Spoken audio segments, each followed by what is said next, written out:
So if you're looking for anything current, I don't care what it is, you'd want to use Google anyway. But when it comes to what I'm talking about, ChatGPT works great. And I think they have different levels. And I don't think it's that expensive, at least not yet, it isn't. But say, for instance, you don't have a lot of time to cook, but you're trying to hit your protein goals, and your nutritionist tells you that you need to have a wide variety of vegetables in your diet. So go to ChatGPT, and I want you to put in the prompt, please give, and I always laugh because I don't know why I'm so polite, but I feel like I have to be polite. I always say please and thank you. Guess I was raised right.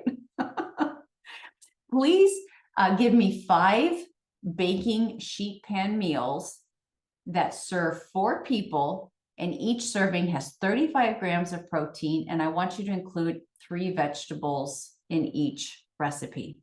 And within 15 seconds, you've got 5 beautiful sheet pan meals that are done for you. Everything from all of the ingredients that you need and how to cook it. And you're only you put parchment paper down and you've got nothing to clean. And if you're by yourself, you've got 4 meals.